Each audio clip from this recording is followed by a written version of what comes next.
Sit next to you along.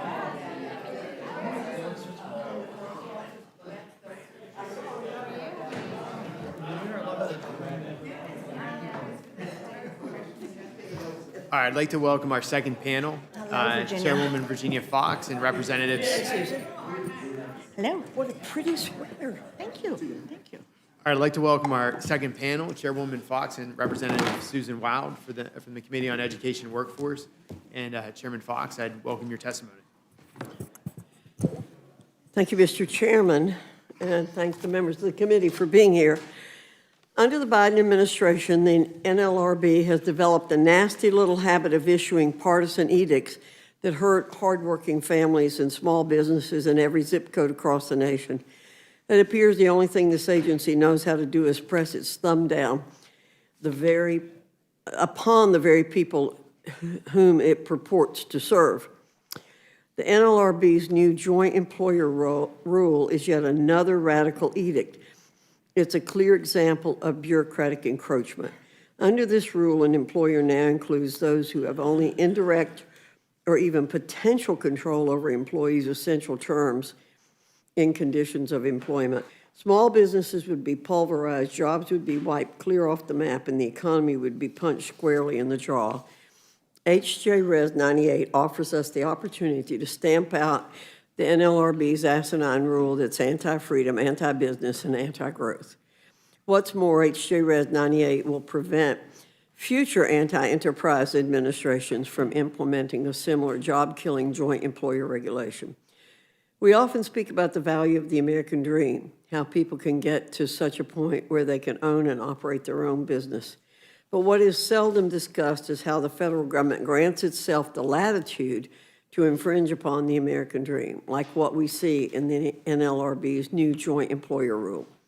We should be advocating policies that empower America's entrepreneurs and workers to succeed, not policies that greenlight more government control. With that, I urge the committee to report a rule, including HJ Res 98, and yield back. Thank you, Chairwoman Fox. The gentlelady from Pennsylvania. Thank you, Mr. Chairman. Good afternoon, Chairman, Ranking Member McGovern, and members of the Rules Committee.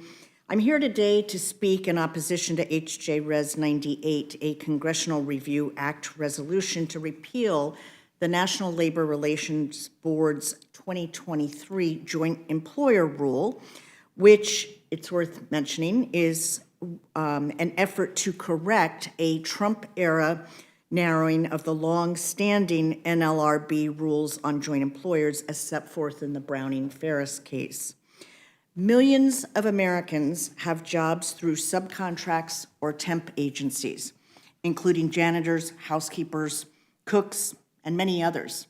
And in fact, we are seeing more and more of that as employers endeavor to outsource their workforce. And these people work on behalf of a company that directs their work but does not sign their paycheck. These arrangements will weaken workers' ability to organize and collectively bargain or otherwise hold their employer accountable.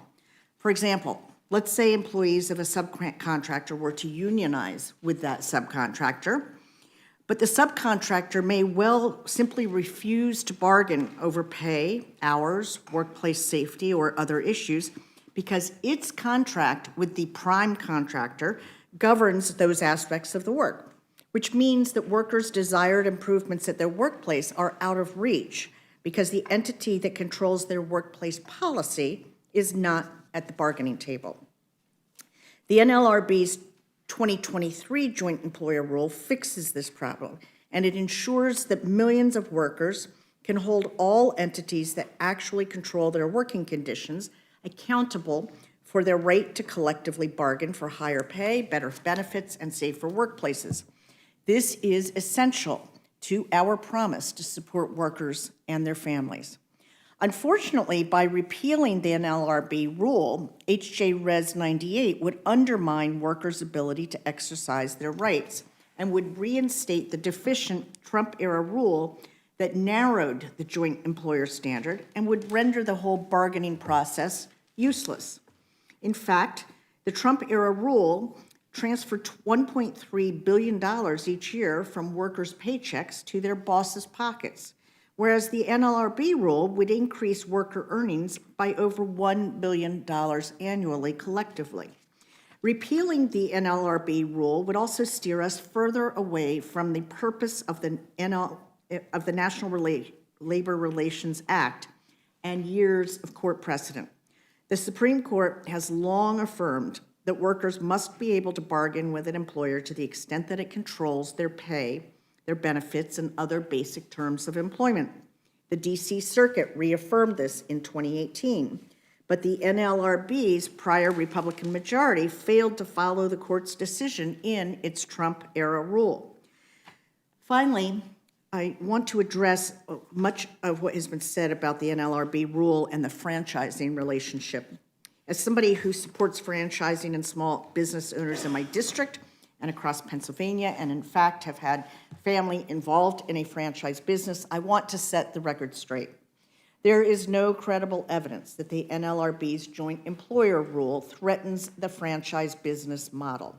In March, a franchise owner testified before the Education and Workforce Committee. My colleague, Representative Bonamici of Oregon, asked him if the franchisor controlled the hiring and firing of his employees, if the franchisor set his employees' wages, and if the franchisor set his employees' schedules. In each case, the franchisee owner said no. If franchisors do not control these working conditions, the joint employer standard does not affect them. In fact, a strong joint employer standard protects franchisees because it makes sure that the franchisor cannot control the standards under which their workers are working, but then leave them, the franchisees, on the hook for any liability. The NLRB has never found a franchisor to be a joint employer of its franchisees' employees. There is no reason to believe that it will do so in the future if the franchisor's control is limited to the brand, which is typically the model that one sees in a franchise relationship, and as long as they do not extend their control into the franchisee's labor relations. Instead of advancing HJ Res 98, we should be working to pass HR 20, the Protecting the Right to Organize Act, the PRO Act, which strengthens workers' ability to organize and collectively bargain. In Pennsylvania and across the country, we have seen a surge in labor organizing and sky-high popularity for labor unions. The House should be leaning into that and supporting workers' efforts to join together for higher pay, better benefits, and safer workplaces. This resolution would do the opposite, and it should be opposed. I appreciate the opportunity to be here with you all, and I welcome any questions. Well, thank you. I'm going to forego questions just to move things along, so I yield to my friend from Minnesota. Ranking member? Thank you. I want to thank the witnesses for being here. I just want to ask unanimous consent to insert into the record the statement of administration policy, which says quite explicitly, if the president were presented with HJ Res 98, he would veto it. So this bill isn't going anywhere. Again, I would repeat what I said at the beginning of this hearing, and what Mr. Neguse has also said. I mean, we are coming up against some really harsh deadlines. One of the primary jobs of Congress is to keep the lights running. And it doesn't seem that there's much urgency amongst House Republicans to do that. I would urge my friends on the other side of the aisle to get serious about averting first a partial government shutdown, and then what may be a total government shutdown, and not be doing this kind of stuff. With that, I yield back. Thanks. Without objection, we'll enter it into the record, and I yield to my good friend from South Carolina.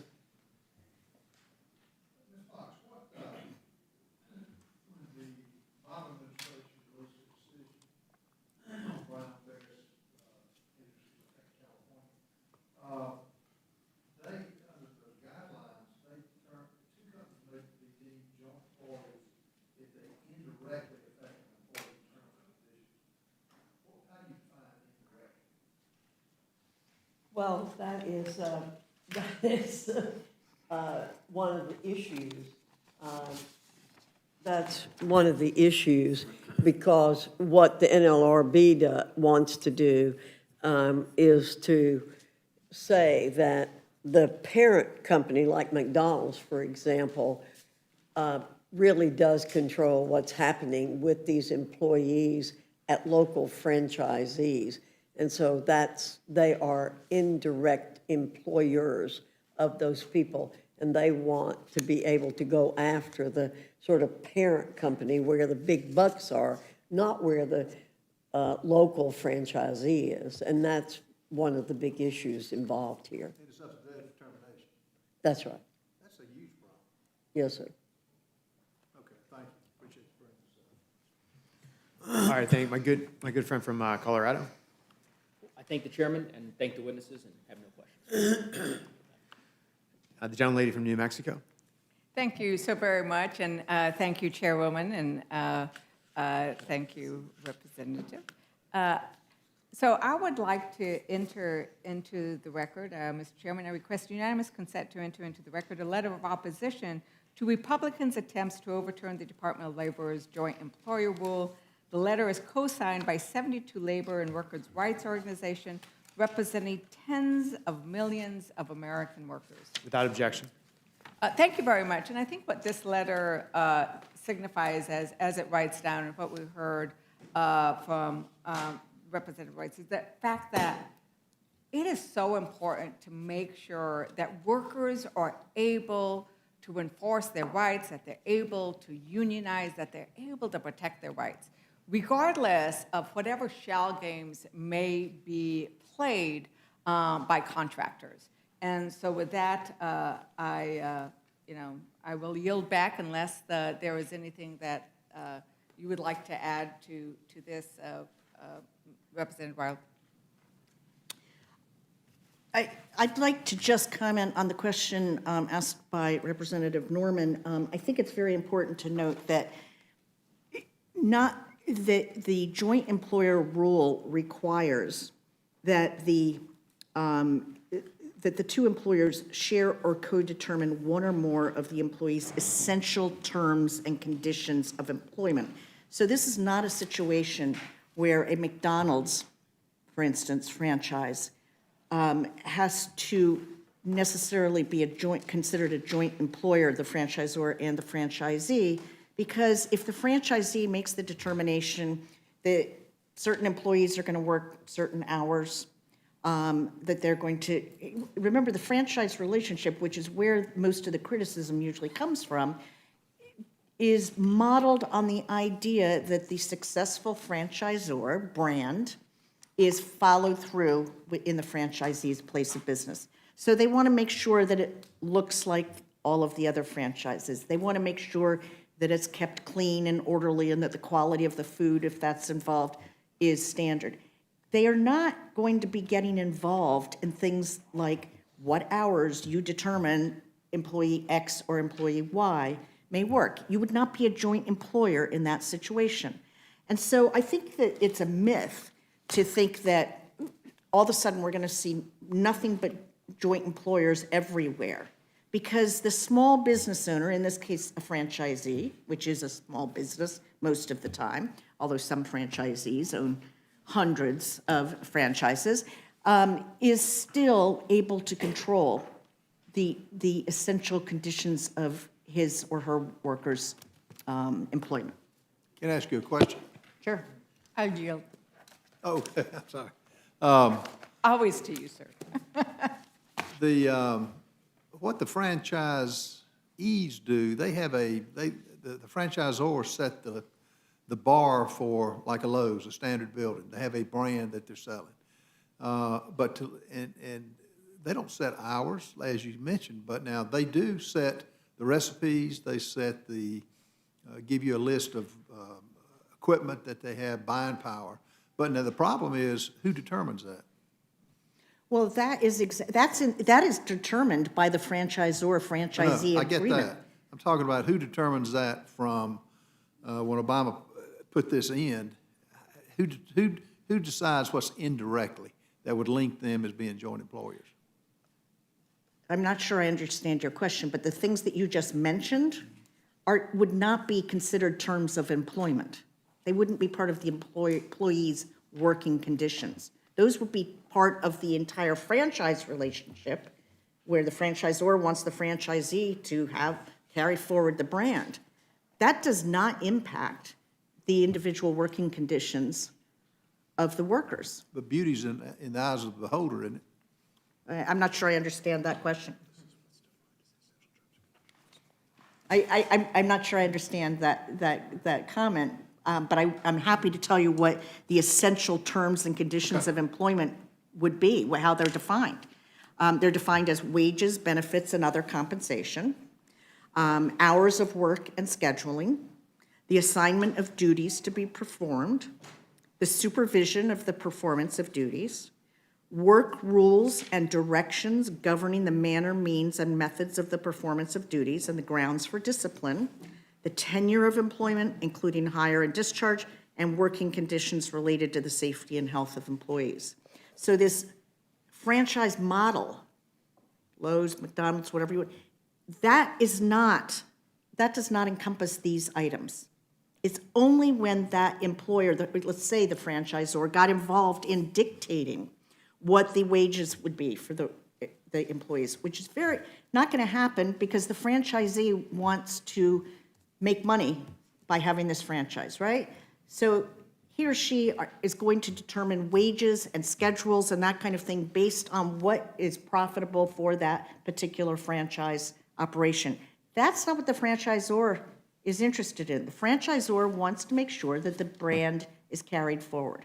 And so none of these items, and I'm happy to read them again if necessary, but none of these would be implicated in that franchise relationship. In fact, where you more often will see this kind of essential terms and conditions dictated is when employers, let's stay out of the franchise relationship for the moment, are simply outsourcing the work to be done. Whether it's to a cleaning service for an office building. You go hire the XYZ cleaning company, but they hire workers to go clean that office. They dictate what time they show up, how much they're getting paid, that kind of thing. That would be a joint employer situation. The only thing I would add is the franchise, you're right, each franchisee runs different hours for the employees. They have different volumes. Not all stores do the same volume, but you've got to prove this. You know, just what you said, that you've got to prove that it's not joint employees. And that's hard to do when you have, I've seen stores get in trouble. This is what we do. Well, I'm sorry. Stores get in trouble, you call on the franchisees because they pay the fees. The franchisees want the fee, franchisors want the fees. But to have to defend this and define what indirectly means is a tough order. Well, let me, if I may, in responding to that, these type of labor standards have been applied to businesses back to the 1940s. This is not something new and different that the NLRB has done. And I would respond by saying that these very specific criteria that I just read, which are part of the rule, actually would assist an employer in defending such a case. If, in fact, they have no control over any of these 7 items, they're not a joint employer. And it actually provides much more specific criteria that could aid the employer in defending such a case. It's not that simple. I mean, it really isn't. It's where franchisees and franchisors come together to try to make a successful store, to prove that exact things you just mentioned.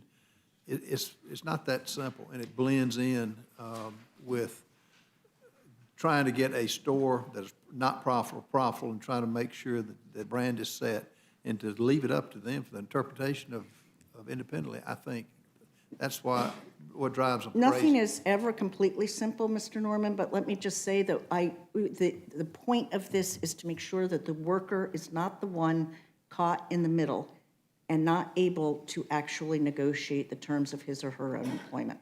And I think that's really important to working folks. You know what stops that? You know what prevents that?